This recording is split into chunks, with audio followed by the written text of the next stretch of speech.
Arthur Rimbaud, cahier de Douai, premier cahier. Soleil et chair. Le soleil, le foyer de tendresse et de vie, verse l'amour brûlant à la terre ravie.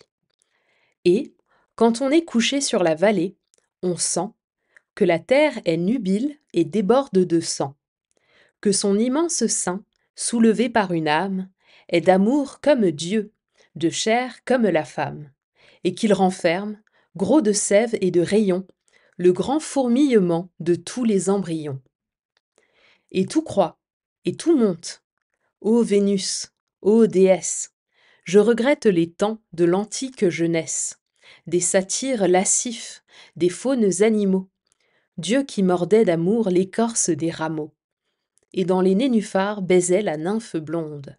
Je regrette les temps où la sève du monde, l'eau du fleuve, le sang rose des arbres verts, dans les veines de Pan mettait un univers, où le sol palpitait, vert, sous ses pieds de chèvre, où, baisant mollement le clair syrinx, sa lèvre, modulait sous le ciel le grand hymne d'amour, où, debout sur la plaine, il entendait autour répondre à son appel la nature vivante, où les arbres muets, berçant l'oiseau qui chante, la terre berçant l'homme, et tout l'océan bleu, et tous les animaux aimaient en Dieu. Soleil et chair, suite. Je regrette les temps de la grande Cybèle, qu'on disait parcourir, gigantesquement belle, sur un grand char d'airain, les splendides cités. Son double sein versait, dans les immensités, le pur ruissellement de la vie infinie. L'homme suçait, heureux, sa mamelle bénie, comme un petit enfant, jouant sur ses genoux. Parce qu'il était fort, l'homme était chaste et doux. Misère! Maintenant, il dit, je sais les choses. Et va, les yeux fermés et les oreilles closes. Et pourtant, plus de Dieu, l'homme est roi, l'homme est Dieu. Mais l'amour, voilà la grande foi.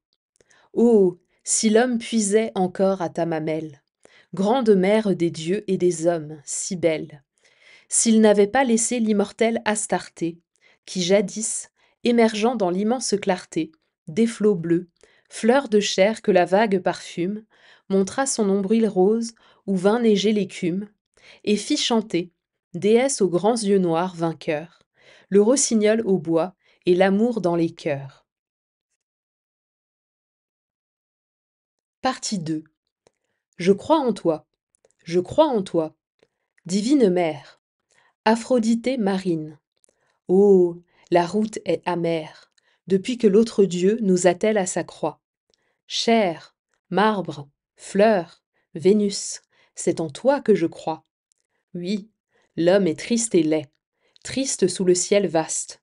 Il a des vêtements, parce qu'il n'est plus chaste, parce qu'il a sali son fier buste de Dieu, et qu'il a rabougri, comme une idole au feu, son corps olympien aux servitudes sales. Oui, même après la mort, dans les squelettes pâles, il veut vivre, insultant la première beauté.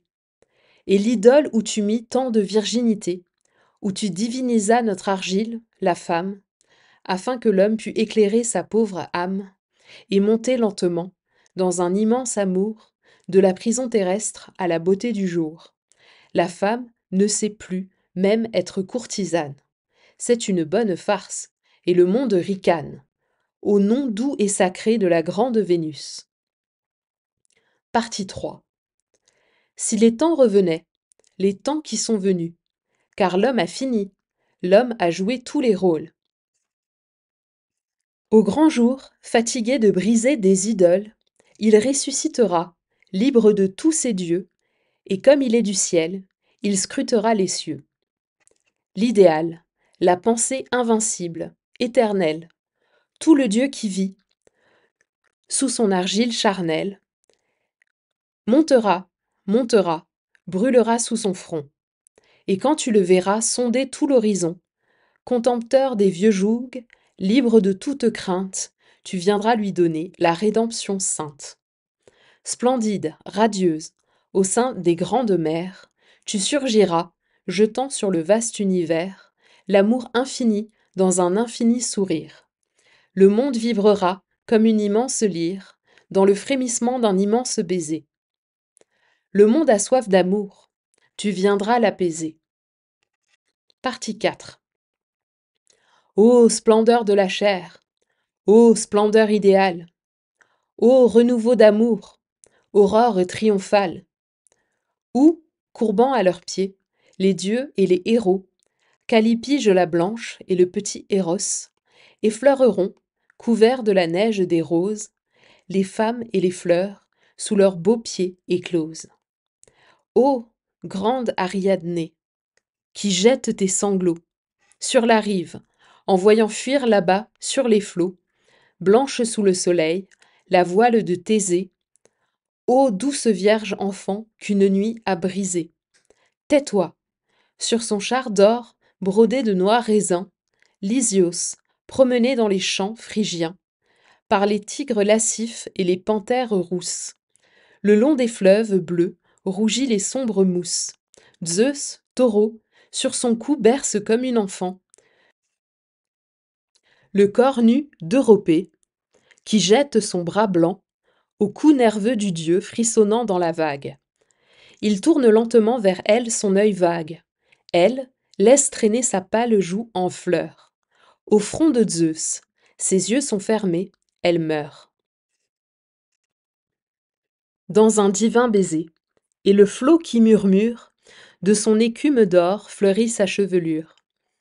Entre le laurier rose et le lotus jaseur, glisse amoureusement le grand cygne rêveur, embrassant la Léda des blancheurs de son aile.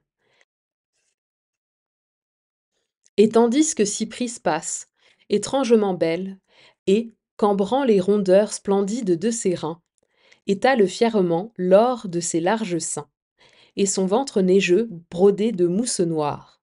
Héraclès, le dompteur, qui, comme d'une gloire, fort, ceint son vaste corps de la peau du lion, s'avance, front terrible et doux, à l'horizon, par la lune d'été vaguement éclairée. Debout, nu, et rêvant dans sa pâleur dorée, que tache le flot lourd de ses longs cheveux bleus, dans la clairière sombre où la mousse s'étoile, la dryade regarde au ciel silencieux. La blanche Sélénée laisse flotter son voile, craintive, sur les pieds du bel Endymion, et lui jette un baiser dans un pâle rayon. La source pleure au loin, dans une longue extase, c'est la nymphe qui rêve, un coude sur son vase, au beau jeune homme blanc que son onde a pressé. Une brise d'amour dans la nuit a passé, et, dans les bois sacrés, dans l'horreur des grands arbres, majestueusement debout, les sombres marbres, les dieux, au front desquels le bouvreuil fait son nid, les dieux écoutent l'homme et le monde infini. Arthur Rimbaud, mai 70.